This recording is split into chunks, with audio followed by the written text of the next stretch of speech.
это современная профессия. Чем она отличается от журналистики? Конкурируют ли они между собой? Анонимы, их роли в социальных сетях. И можно ли фильтровать публикации анонимов в социальных сетях? Об этом и не только об этом я сегодня буду говорить в программе «Лидер» с Олесей Маланко. Олеся, здравствуйте. Здравствуйте, Анна. Олесю многие знают по Фейсбуку. Она активный пользователь. Олеся по специальности детский психолог, работает в Сухумской школе номер 3. Окончила Ростовский вуз, факультет педагогики и психологии. Я все правильно сказала? Да, абсолютно верно. Это малая часть, то, что известно нам о вас. Я хотела бы о вас узнать побольше. Facebook – это не просто место, где мы получаем какую-то информацию, знакомимся с другими людьми, виртуально общаемся. Мне кажется, Facebook на нашу жизнь стал влиять больше, иногда и негативно. А вы Facebook знаете очень хорошо, активный пользователь, как говорят. Вы всегда активно комментируете публикации, разные темы, в основном это политика. Но мы начнем, наверное, с самого начала, с того момента, когда вы зарегистрировались в Фейсбуке, сколько времени прошло и как изменился Фейсбук с тех пор. В Фейсбуке я зарегистрировалась, наверное, лет 5 назад. Открою такие небольшие секреты. Тогда я проходила курсы повышения квалификации по конфликтологии. И как бы мой наставник рекомендовала мне зайти в какие-то социальные сети, на форумы, потренироваться в диалоге, то есть выхода из конфликтов.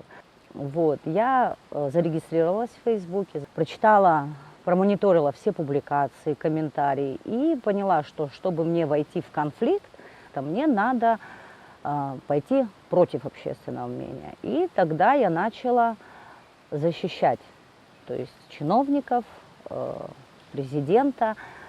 Естественно, у меня начали создаваться конфликты, так как общее количество людей выступало против. И вот таким образом я, то есть, старалась прорабатывать в себе вот это мастерство правильного выхода из конфликта. Было такое, что я со слезами уходила с Фейсбука, выкидывала телефон, удалялась, не могла там реагировать на критику, на оскорбления. Вы еще сказали такую фразу, что я хотела пойти против общественного мнения. А трудно это сделать? Очень трудно. Как это возможно сделать, чтобы тебя не сломили? Ну, просто отключить такие маленькие пункты в сознании, когда вот ты не реагируешь на грязь, не реагируешь на оскорбления, вот ты ставишь себе цель. И ты идешь к ней, несмотря ни на что. Да, вот представим, что мы идем по пустыне, и прямо нам в лицо дует ветер с песком. Вот, но нам надо идти, и мы идем, несмотря на песок, на ветер, на ветки, мы идем к своей цели. К какой-то определенной цели. Да, к определенной цели. Почему вас так заинтересовала политика?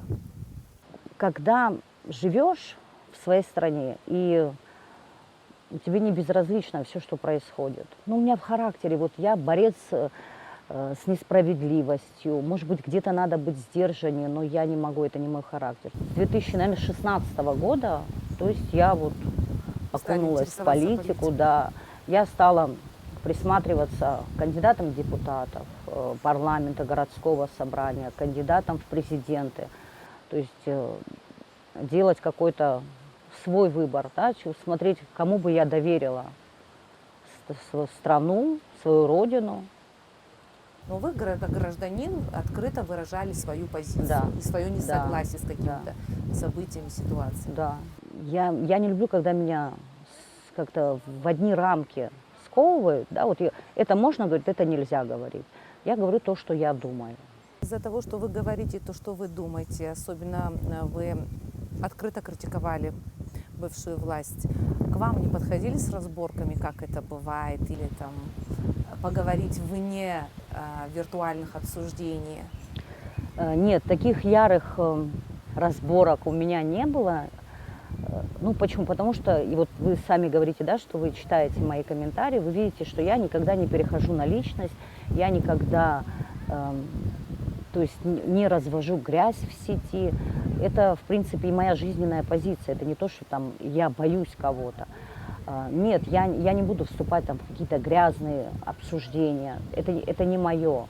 Да, и также, например, я не буду создавать анонимную страницу, потому что все, что я могу сказать, позволить себе сказать, я скажу это от своего имени. Для этого мне не нужно создавать анонимную страницу.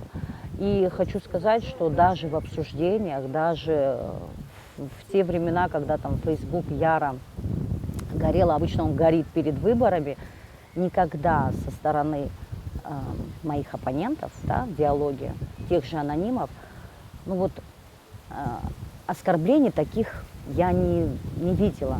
То есть я считаю, что меня даже и анонимы уважают, как бы мне это очень приятно. Были какие-то там такие оскорбления мелочные, но это анонимы, которые вот однодневки, страницы создаются, вот человек, видимо, сам в жизни своей такой вот наполнен негативом, грязью, вот он создает эту анонимную страницу, чтобы просто вот сделать пакость. И много ли сейчас анонимов в Фейсбуке? Вот вы-то в курсе? Вот в те времена, когда мы были прям активно общались в Фейсбуке, когда вот критиковали экс-власть, анонимы были, но анонимы были культурные, были воспитанные. Даже тогда нашумевший громкий аноним Сад Садба, он не позволял себе такого, что позволяется, например, сейчас.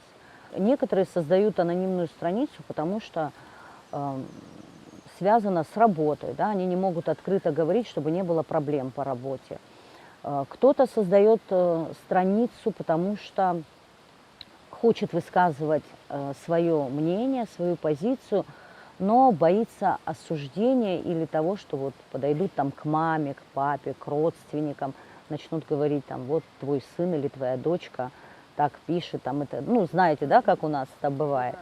Кто-то, конечно, создает анонимные страницы, потому что они проплачиваются, и специально такие заказные комментарии, заказные публикации. А кто-то просто, вот просто он по жизни злой человек, которому не нравится все. Вот, не нравится президент, не нравятся соседи, не нравится окружение. Вот он злой, в жизни он ничего не добился, и вот он создает анонимную страницу, чтобы просто пакостить. И вот за счет того, что вот он не может же в жизни, да, в жизни-то надо отвечать за свои слова, а в сети это неконтролируемый процесс. Вот он сказал, написал гадость про кого-то, и вроде ему как бы легче. По поводу заказных анонимов, они просто проплачивают их, чтобы, например, взяли в оборот конкретного человека, да. И ну это да, это его. зачастую связано как бы с политикой, но оно, вот человек, который долгое время находится в Фейсбуке, то есть он увидит, сразу видно, что это проплаченный аноним или просто вот, который человек. Так. Зачастую у него настроено на одного человека. То есть есть такое, да, он не критикует власть, полностью власть, ведь власть как, это президент, команда и так далее. А вот берет определенного чиновника и вот начинает всякие гадости писать. В последнее время читаешь анонимные страницы, вот видишь, что то есть это информация, которую надо добыть, вот, которую надо, то есть кто-то дает эту информацию. Кто-то сливает. Сливает, да. Из госструктуры. Примерно я даже догадываюсь, в каких госструктурах это происходит, о чем вы говорите. Вот привлечь к ответственности анонима невозможно. Невозможно. А можно как-то блокировать эти публикации или не пропускать в группу? У нас ведь сейчас много появилось групп в Фейсбуке, и есть администраторы, модераторы. Они могут повлиять на вот такие унижающие честь и достоинство людей публикации? Вообще, это мое мнение. Я считаю, что вот большие группы, я не знаю, какой орган будет это контролировать, но вот большие группы, политические группы, информационные, ну, они как бы, да, вместе связаны, политика, информация и объявления, и реклама. Если, допустим, группа достигает количества подписчиков, там, допустим, 10-15 тысяч человек, я считаю, что эту группу надо брать на контроль. То есть администратор обязательно должен быть реальный человек. И администратор должен нести ответственность за публикации в группе. Я была модератором в одной группе, и, в в 40 тысяч подписчиков. Но я ушла, я удалилась, потому что я стала понимать, что в этой группе стали позволять публиковать грязь, а я не хочу в этом участвовать. Поэтому причем я человек ответственный, я не хочу нести ответственность. То есть у меня было постоянно, что вот так как я, да, грубо говоря, так на должности модератора, то есть я несу ответственность за эту публикацию. То есть удалить я ее не могу, потому что не я ее одобрила. Да? Оставлять в группе я ее не могу, потому что она как бы не очень хорошая. И я лучше приняла решение, что я лучше удалюсь. И как бы вот у нас есть группа с моей подругой, там 4000 человек, она потихонечку растет, вот мы там публикуем новости.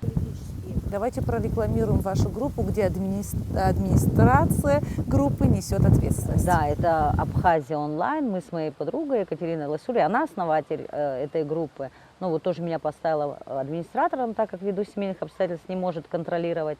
Мы стараемся в этой группе не пропускать грязь. Иногда бывает, и это человеческий фактор, что когда много идет публикаций, иногда нажимаешь автоматически, а ты занят, нажимаешь автоматически «одобрить все», да, не читая эти публикации. Если там публикаций 20, ну, вроде думаешь, вот реклама, там кто-то там картинку какую-то, кто-то видео какое-то там, вроде думаешь, все нормально, и где-то все равно какая-то публикация там затеряется. Тогда, да, если нам напишут, мы сразу реагируем, мы удаляем, или сами видим, что раз мы пропустили, все автоматически сразу удаляется, и этот аноним блокируется сразу.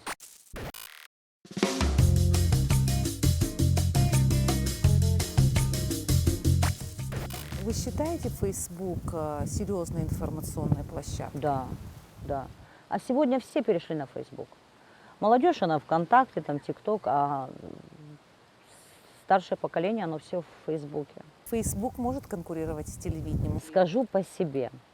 Да, возьмем абхазское телевидение. Вот я немножечко тоже подготовилась. Сейчас вот и у меня, да, к вам будет такой вопрос. Вот, абхазское телевидение. Если будут публиковать видеорепортажи на Фейсбуке, они будут больше просматриваемые, читаемые новости в Фейсбуке.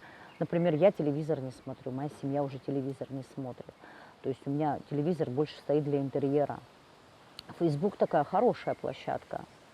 Но телевидение, конечно, совсем вытеснить оно не сможет, но в плане информационной Facebook сегодня лидирует.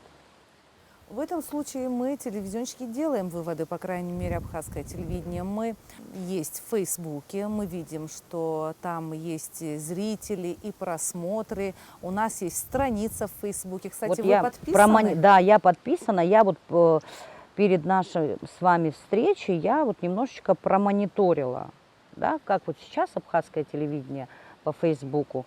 И было. То есть вот год назад было около 10 тысяч подписчиков. Сегодня у вас 28 тысяч подписчиков.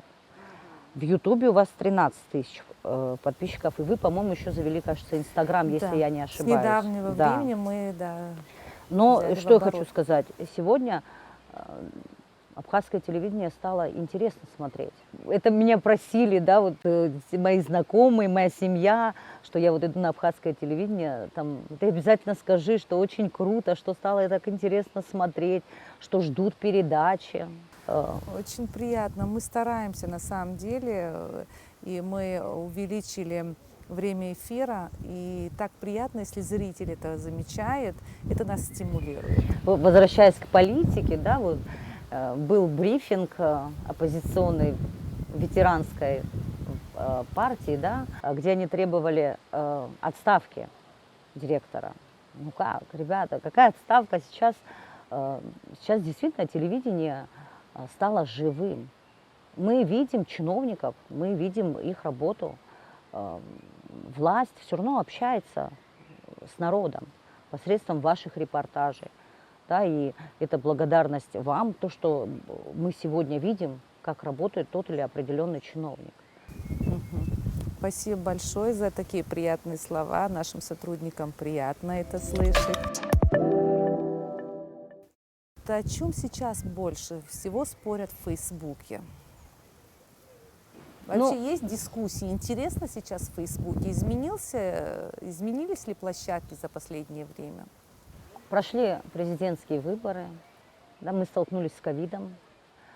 Вся информация была настроена вот на борьбу с ковидом, то есть шел мониторинг больных, тех, кого вылечили. В плане политическом я могу сказать, что Facebook умирает, но это хорошо. Умирает, а значит... Неужели нечего сказать Нечего, и нечего. критиковать? Мы даже в комментариях там с юмором пишем: верните экс-чиновников, потому что нам нечего комментировать. И это говорит о том, что работа идет, что как бы в стране жизнь налаживается. Вот сейчас мы выйдем из коронавируса, из этой пандемии, из этого карантина. Я думаю, будет еще лучше. Сейчас в основном в Фейсбуке обсуждают какие-то там криминальная хроника, сезон летний. То есть больше пошло вот реклам. Все готовятся к сезону. Кто-то там сдаю квартиру, там требуется. То есть политических таких вот нету, как раньше. Кстати, вы когда сказали о курортном сезоне, я подумала о Гагре. Вы же жили в Гагре. Да. А с чем связан ваш переезд в столицу? Переезд мой в столицу связан с изменением статуса в жизни. И, кстати, тот же Facebook, да, я вышла замуж. А почему, кстати, тот же Facebook? Потому что я познакомилась в Фейсбуке. Ох, как интересно. Немного можете рассказать эту историю? То есть Facebook несет в себе еще и позитив. Он для вас, получается, не просто Facebook. Да, это как-то, это уже часть жизни. Да? Даже моя семья там, хотя я уже, наверное, год как не сижу активно прям в Фейсбуке, у них вот до сих пор там, ты Фейсбуку уделяешь больше времени, там, чем реальной жизни. И в принципе оно так. И в реальной жизни я вообще как бы немножечко другая, чем на Фейсбуке. А история такая, что я же активно комментировала, то есть слово за слово, политика, перешли уже в личное, в мессенджер, и так все завертелось. Оказалось, ваш человек. Да.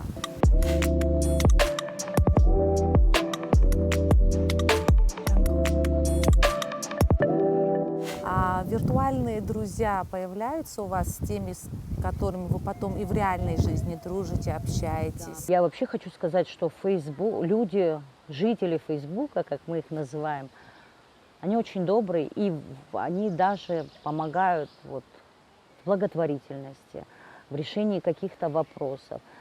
Несколько лет назад я что-то искала, я прям выпустила пост. Мои подписчики, мои друзья по Фейсбуку, которых причем я не видела никогда в жизни, мы общаемся только в Фейсбуке. Да, они сразу какую-то информацию мне скинули, номера. Да, Фейсбук дарит людей. У вас очень много красивых фотографий на Фейсбуке. Кто же вас фотографирует?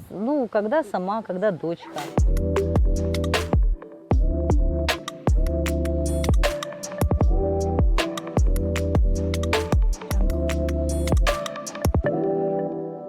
А вот публикации, мысли, которые вы описываете, они интересны. Это ведь блогерство. Мне кажется, блогерство это немножечко другое. Или это мое видение. Да? Там есть, кто-то ведет кулинарный блог, кто-то ведет блог по ремонту. Это моя личная страница. Новости, политику я на свою страницу не допускаю. Только мои фотографии, мои мысли, интересные публикации, если я вижу в том же Фейсбуке, в каких-то других группах. У меня очень много закрытых публикаций, которые не видит никто, кроме меня. Это, если есть интересные мысли, чтобы для себя сохранить, потом перечитывать. Фейсбук для вас – это хобби или нечто большее? Наверное, это все-таки часть жизни. Без Фейсбука я не смогу. За чашкой кофе просматриваете по утрам Конечно, Facebook? утро начинается с Фейсбука. Поговорим о вашей специальности, о вашей работе. У вас очень важная профессия. Вы занимаетесь детской психологией, работаете в школе с детьми. Расскажите про это. С какими проблемами сталкиваетесь вы, работая с детьми? Чем страдают наши дети? готовы ли они делиться, быть искренни с вами? Я думаю, что мои коллеги, психологи, педагоги-психологи поддержат меня в том, что сама работа, наша работа, она еще в Абхазии не так актуальна. И проблем очень много. Но, к сожалению, сегодня почему-то такая тенденция, что идти к психологу стыдно, особенно к школьному психологу. Когда рекомендуешь родителям обратиться к психологу, почему-то все думают, что это что ненормально что-то с психикой. Нет, работа педагога-психолога, она заключается вообще в другом. И очень сложно, очень сложно в большей степени привлечь ребенка к работе. Даже больше я скажу, что привлечь родителя, донести до родителя, что нужна коррекционная помощь. Проблем очень много в воспитательном плане. У детей сейчас захватил интернет, захватило вот эти мультики или фильмы, аниме. Наши дети сейчас, если их не направить в нужное русло, они уходят в не очень хорошую плоскость. Они пародируют уже другим героям, а герои эти зачастую носят такую негативную роль. С детками проблем очень много, но в большей степени я хочу сказать, что проблем больше с родителями. Родители не идут на Не контакт идут, и не признают проблему? Да, не признают проблему, а работать, например, без разрешения и заключения договора без родителя я не могу. Я не имею права начать работу с ребенком без согласия родителей. А как они объясняют, почему не хотят родители? У нас все хорошо. Даже если вы указываете на конкретную проблему? Нет, у нас все хорошо. А ведь и даже допустим, взять медкарту. Вот мы ведем ребенка, принимаем ребенка в школу. Зачастую в медкарте написано все хорошо. А на самом деле есть проблемы, да, и по состоянию здоровья, и врожденные какие-то травмы. Но, к сожалению, даже этого в медкартах не указывают. А как вы выявляете эти проблемы у детей в школе? В школе обращаются педагоги, классные руководители, ситуация какая-то конфликтная в классе. Ну вот в моей школе, где я работаю, очень хорошие родители, очень хорошие педагоги, и родители идут на контакт. И даже, я хочу сказать, в сравнении, например, с Гагрой, где я работала, здесь у меня работы больше. И порой у меня не хватает времени, и я прихожу на выходных в школу. То есть не то, что здесь проблем больше, а здесь у родителей вот есть вот хорошая осознанность того, что есть проблема, но она решаемая. Говорят же, что из счастливых детей вырастают хорошие люди. Как сделать ребенка счастливым? А к нему надо относиться вот, большей части не как к ребенку. Вот до определенного возраста он ребенок. Потом надо приучать его к ответственности. Нужно слышать своего ребенка, слушать своего ребенка и интересоваться его жизнью. То есть не просто купить ему там iPhone дорогой или машину, и все, вроде ты как родитель сделал, а именно приучать ребенка ко взрослой жизни, становиться ему больше наставником, вот таким старшим другом, который поведет его во взрослую жизнь. И тогда у ребенка с родителем создадутся такие хорошие дружеские отношения. То есть ребенку не нужно будет обманывать маму или папу, чтобы пойти куда-то. Ребенок будет знать о том, что за руль в 16 лет садиться не нужно, как у нас многие. Вот просто эта тема буквально недавно. Я столкнулась с тем, что 16-летний ребенок сел за руль, и папа, когда я сделала папе замечание, еще папа меня поругал, что я лезу не в свое дело. Ребенка надо оберегать до определенного возраста, а потом просто взять его за руку и вводить аккуратненько во взрослую жизнь. У вас дочь. Да. Вы, как детский психолог, использовали методы воздействия, воспитания ребенка, когда вы ну, растили свою дочь. Она еще пока студентка, невозможно ее назвать полноценным и взрослым, зрелым человеком. Ну, при воспитании своей дочери во мне начинали бороться два человека. Это мама, я, да, я как мама и я как специалист. Ну, брала себя в руки, да, некоторые моменты пересиливала. Ну, я тоже допускала ошибки. Ошибки такие, я вот ее воспитывала в школе, то есть учиться надо на 5. Что тройка это не оценка, четверка это не оценка. Сейчас, конечно, она уже... Это ошибка, потому Да. что я тоже придерживаюсь этих правил. Нужны знания, а оценка, сегодня оценка.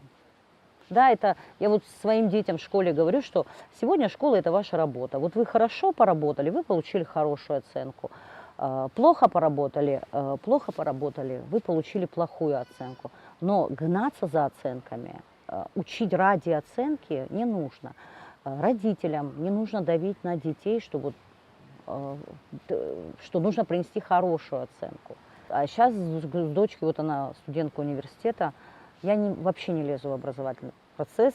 Я знаю, там, что если она нахватает двоек, она мне об этом скажет, и у меня единственный вопрос: ты с этим справишься? Она говорит: да, я справлюсь, все. Вы вырастили ее.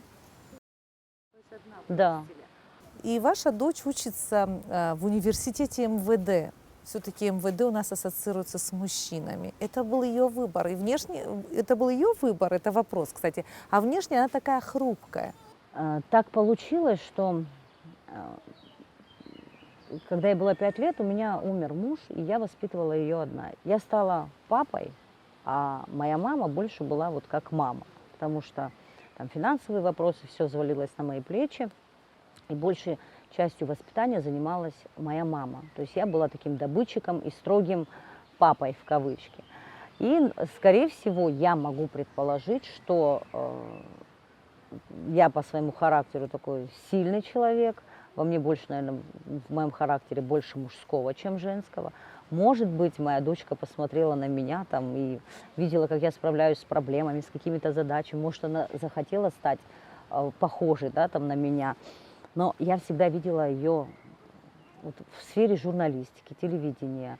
Она у меня такая миленькая, хрупкая, но это я так как мама вижу, что вот она будет там на виду, такая, она тем более инициативная по школе, она какие-то мероприятия организовывала, была там, она, в принципе, и сейчас в университете что-то там организовывает, хореограф наших танцев, какие-то мероприятия. Я почему-то думала, что вот ее будущее будет связано с телевидением. Но когда она мне сказала, что она хочет в МВД, для меня, конечно, это был вообще шок. Тогда, по-моему, в этом году был первый раз открыли, что девочек стали принимать. Она сама подала документы, она ходила на экзамены. Мы попытались ее уговорить, но вот она сказала: или туда, или никуда. Просто я помню по своей молодости, когда я закончила школу, у меня мама педагог, заслуженный педагог Абхазии, когда выбор стал моей профессии, мама сказала: никакой школы, только через мой труп. В школу ты пойдешь, не будешь работать. Я поступила на экономический, отучилась полгода на экономическом, я бросила, потому что мне неинтересно. Опять поступать. Куда поступать? На юридический. Мама говорит: на юридический. Хорошо, мама, поступаю на юридический. Чем все закончилось? Ну, мне неинтересно, я стала пропускать, и меня в полном смысле выгнали. В итоге моя мама психанула, бросила мне аттестат, сказала: поступай куда хочешь. И я поступила на педагогический, как и мечтала. И то есть не хотелось, да, чтобы ломать дочке. Думаю, даже если у нее не получится, это будет ее выбор. Пусть даже в 30 лет, но она там, может, придет к другому, но пусть свою жизнь строит, как ей нравится. И у нее получается. Какой у нее курс? Уже 3-й курс. И как оказалось, что моя хрупкая маленькая Настенька, у нее такой характер Сталина. Она там... Вот насколько я общаюсь с ее друзьями, однокурсниками, ее там побаиваются на курсе, и даже там что-то было, она то ли улыбнулась, то ли посмеялась, и однокурсники ей говорят: а что, Настя Поли улыбаться умеет? То есть такая вот из хрупкой девочки, принцессы выросла такой вот.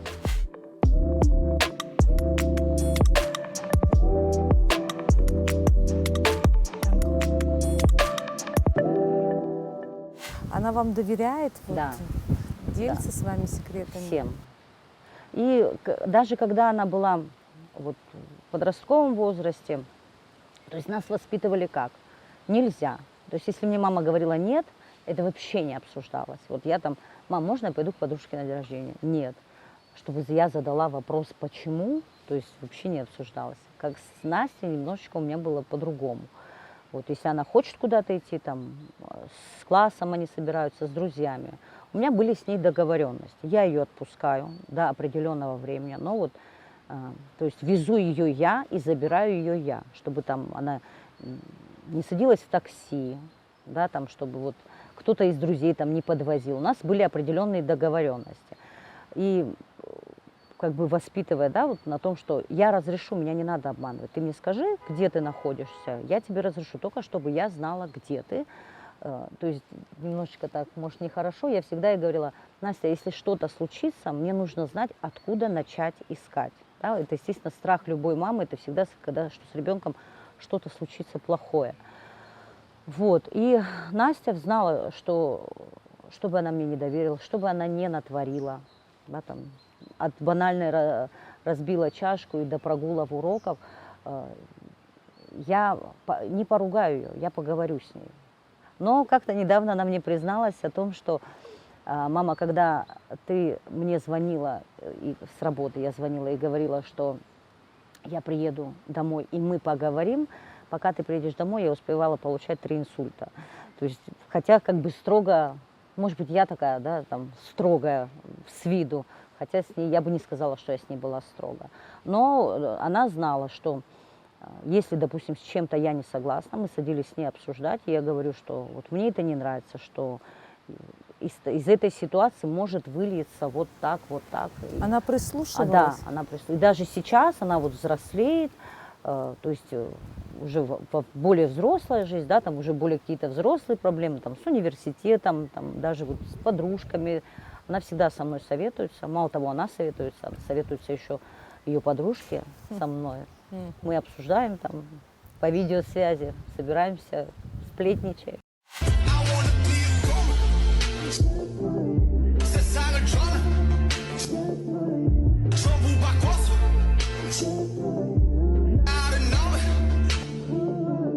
Вы сейчас сказали о том, как мы боимся за своих детей. Я тоже вспомнила буквально вчерашний случай.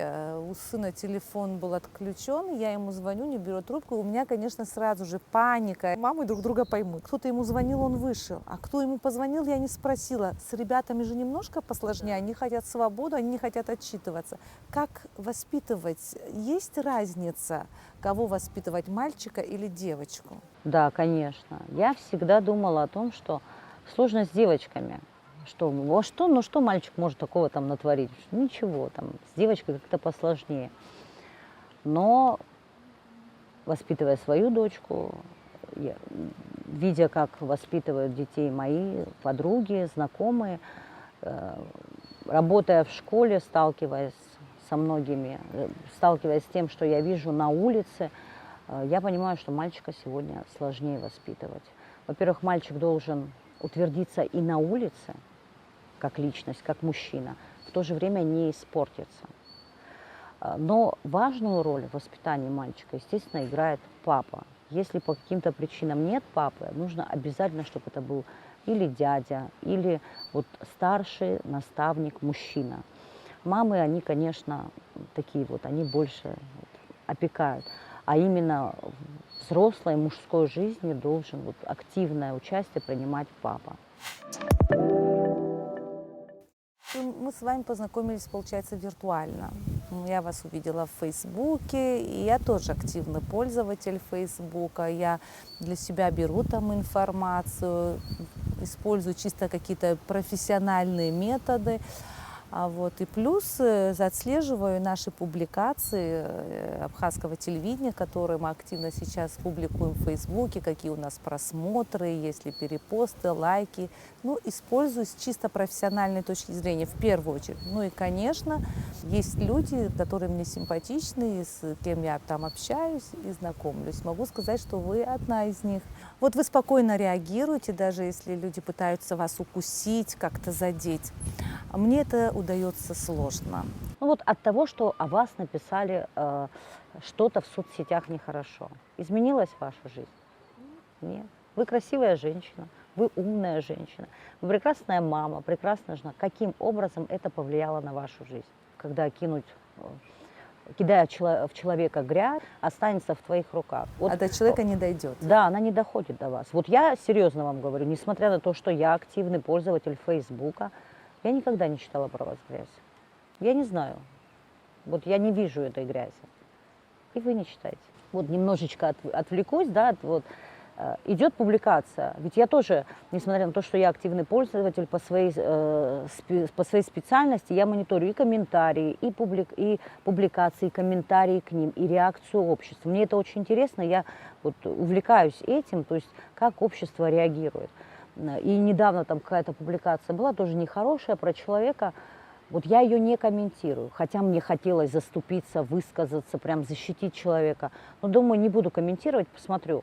И я вот специально не прокомментировала, чтобы не дать ходу комментариев. И я вижу, что люди не реагируют. Ну вот написали там, ну кто-то там написал, ой, как стыдно, там что-то такое, там пару комментариев. Вот по этим комментариям можно определить людей, которым нравится. Вот, нравятся сплетни, нравится вся эта грязь. Вот сегодня есть Facebook, а в прошлой жизни что у нас было? У нас были лавочки, у нас было кофепитие, вот мы садились за кофе, начиналось, кто женился, кто развелся. Да, если бы я не была активным пользователем Фейсбука, не принимала все эти, там, допустим, оскорбления в свой адрес, кто бы меня знал? Вы бы меня не знали, я бы сейчас с вами не сидела. Поэтому черный пиар – это тоже пиар. Да. Спасибо большое. Я рада вас видеть вот так, что мы с вами общаемся в реальной жизни, не только в виртуальной. И вам спасибо за приглашение. Удачи вам, абхазскому телевидению. Развивайтесь и радуйте нас интересными передачами.